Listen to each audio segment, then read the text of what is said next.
नमस्कार दोस्तों, पीडब्ल्यू ज्ञान कोश पर एक बार फिर से आपका बहुत बहुत स्वागत है। दोस्तों, पाकिस्तान ऑक्यूपाइड कश्मीर एक बार फिर से पाकिस्तान के लिए सरदर्दी बन चुका है।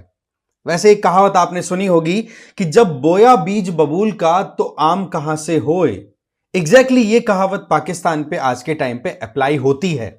दूसरी तरफ हम नजर डालें तो पाकिस्तान के इतने बुरे हाल हो गए हैं कि वो हराम की खाता खाता अपनी पूरी प्रॉपर्टीज को धीरे धीरे सेल करता हुआ दिखाई पड़ रहा है।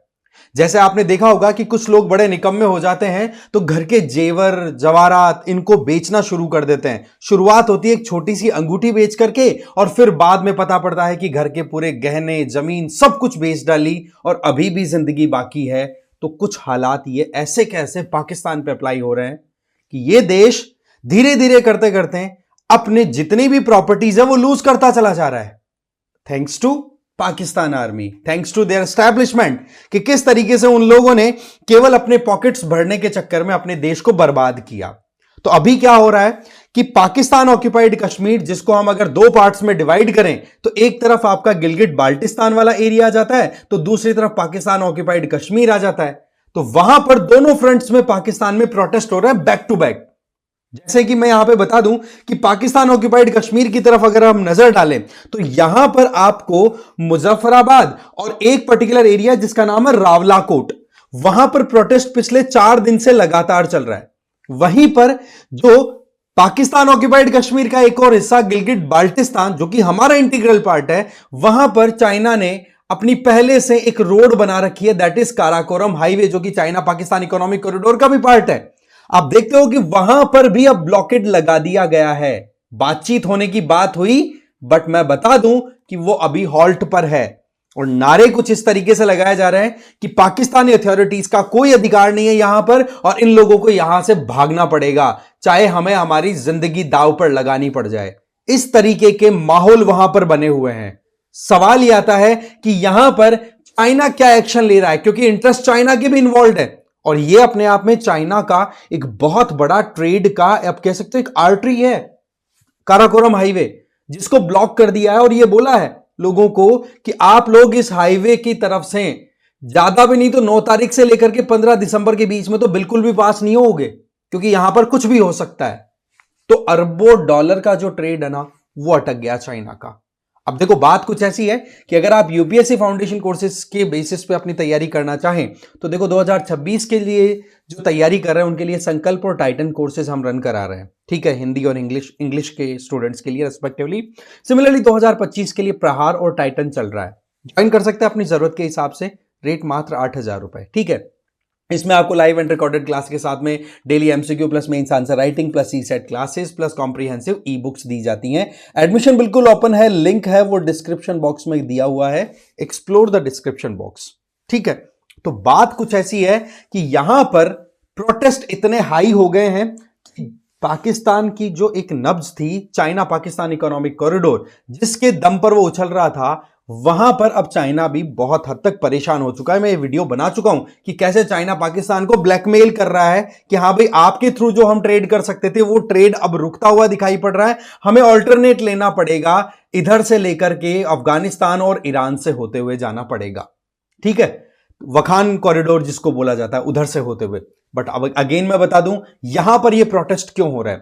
देखो, आपको ध्यान होगा कि 1963 के टाइम पर एक चाइना और पाकिस्तान के बीच में एग्रीमेंट हुआ था, जिसको बोला गया China Pakistan boundary pact of 1963।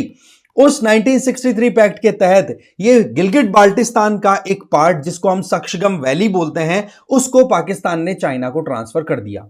यहां से चाइना अपनी एक्सेसिबिलिटी इंश्योर करना चाह रहा था इस वाले रीजन में, गिलगिट बाल्टिस्तान वाले एरिया में, और साथ ही साथ जो सियाचिन ग्लेशियर पे जो हाईएस्ट बैटलफील्ड है, वहां पर भी अपनी पकड़ बनाने की कोशिश की चाइना ने इस पैक्ट के आधार पर।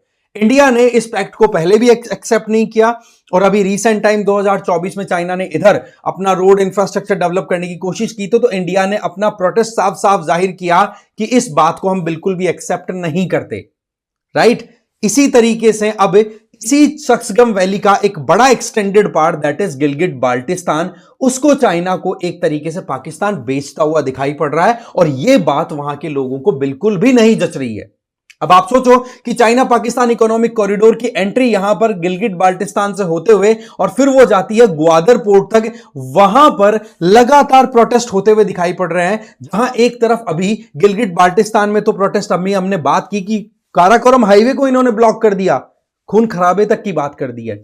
और इसी तरीके से पाकिस्तान ऑक्यूपाइड कश्मीर में भी जो कश्मीर वाला हिस्सा है, वो जो आजाद कश्मीर के नाम से सो कॉल्ड वो बोलते हैं, वहां पर लोग ये कह रहे हैं कि यहां पर ये काराकोरम हाईवे बने इतने साल हो गए, इतना कुछ पाकिस्तानी जो पंजाब है वो इतना पैसा कमा चुका है, बोला हमें क्या मिला, कुछ भी नहीं मिला अभी तक हमें। बोले एक इलेक्ट्रिसिटी जो बेसिक रिक्वायरमेंट होती है, रोड्स जो होनी चाहिए, या फिर हमारी जो बेसिक रिक्वायरमेंट्स है वही पूरी नहीं हो रही, उल्टा हमें अनाज भी महंगा मिलता है।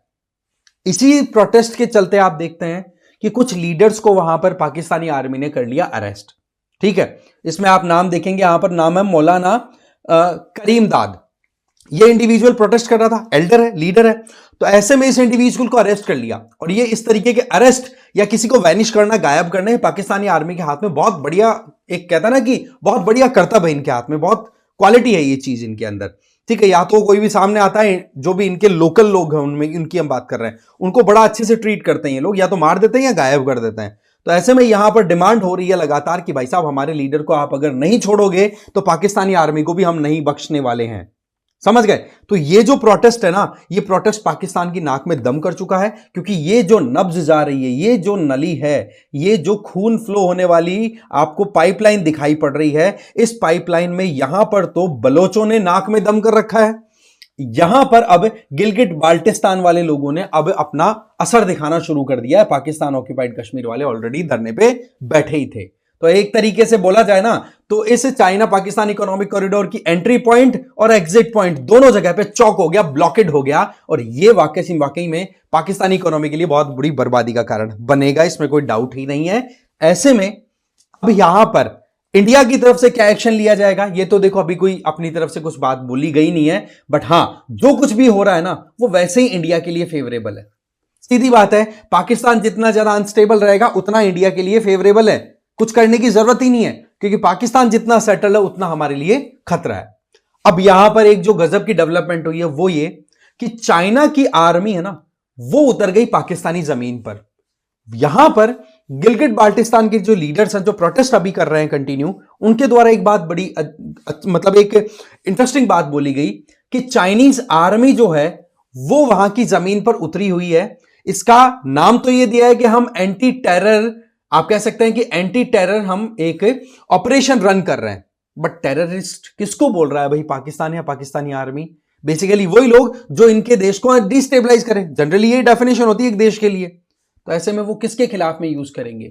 इसका मतलब पाकिस्तान ऑक्यूपाइड कश्मीर में गिलगिट बाल्टिस्तान और ये मुजफ्फराबाद वाला रीजन है ना, ये वाकई में अलर्ट है कि यहां पर चाइनीज आर्मी अब कुछ ना कुछ गड़बड़ कर सकती है। तो ये भी एक बड़े कयास लगाए जा रहे हैं। अगर हम काराकोरम हाईवे की बात करें तो इसको 1978 के टाइम पर चाइना ने इलीगली डेवलप किया था, अगेन वही पाकिस्तान ऑक्यूपाइड कश्मीर गिलगिट बाल्टिस्तान के होते हुए। ठीक है, फिर उसके बाद में इसी को एक एक्सटेंशन और दे दिया 2015 में, जब China Pakistan economic corridor develop हुआ। और उसका नतीजा क्या हुआ कि पाकिस्तान में कई बिलियन डॉलर्स तो हैं जो चाइना ने ऑलरेडी डाल दिए हैं, इन्वेस्ट कर दिए हैं, बट वहां पर कोई आउटकम ही नहीं दिखाई पड़ रहा। तो चाइना खुद सर पकड़ के बैठा है कि भाई हद हो गई। पर चाइना को एक फायदा है यहां पर कि इस तरीके से गुलाम कंट्री जो कि इनडायरेक्टली गुलामी लेकर के चले, ऐसा कोई देश दूसरा मिलेगा चांसेस बहुत कम है। बट आप देखिए कि जब से चाइना पाकिस्तान का ये इकोनॉमिक कॉरिडोर स्टार्ट हुआ है, तब से कितने प्रोटेस्ट हुए हैं। ये तो गवर्नमेंट फोर्सेस की डिप्लॉयमेंट है, बट वहीं पर आप देखो कि रिबेल ग्रुप्स कितने ज्यादा एक्टिवेटेड है। एक तो इस तरफ आप देख सकते हो बलोच रीजन में, इसी तरीके से बलोचिस्तान वाले एरिया में, और गिलगिट बाल्टिस्तान वाले एरिया में भी आपको पता है कि वैसे तो ज्यादा तो ग्रामीण क्षेत्र है, बट वहां पर लोग प्रोटेस्ट लगातार कर रहे हैं। इस तरीके से पाकिस्तान की आर्मी के लिए खुद के अंदर ही चीजों को सेटल करना बड़ा मुश्किल हो रहा है। ऐसा ही कुछ लाइन पे हमारा पड़ोसी एक और बांग्लादेश, वो भी चल पड़ा है।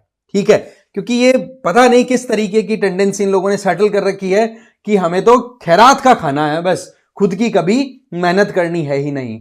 तो कुल मिलाकर के वही चीजें हैं, ये भुगत रहे हैं बस। जब बोया बीज बबूल का तो आम कहां से होए, ये सीन है। अब देख लो आप। ठीक है, अब देखो आप लोगों से एक सिंपल मैं क्वेश्चन करना चाहूंगा। सबसे पहले तो ये क्वेश्चन है कि भाई इंडस रिवर जो है वो इधर गिलगिट बाल्टिस्तान वाले एरिया से फ्लो करके जाती है, वही पाकिस्तान में एंटर होती है। तो इसकी कुछ ट्रिब्यूटरीज की बात करें तो इसमें आपको जास्कर, शोक, गिलगिट, काबुल, खुर्रम और गोमाल ये रिवर्स देखने को मिल जाती है। बट माई क्वेश्चन इज कि राइट बैंक ट्रिब्यूटरीज कौन सी है, वो आप मुझे कमेंट बॉक्स में जरूर बताएंगे। आई होप आपको ये वीडियो अच्छा लगा होगा। इसी तरीके से इंटरेस्टिंग टॉपिक कोई भी आएगा हम डेफिनेटली उसको डिस्कस करेंगे। Thank you very much for watching this video.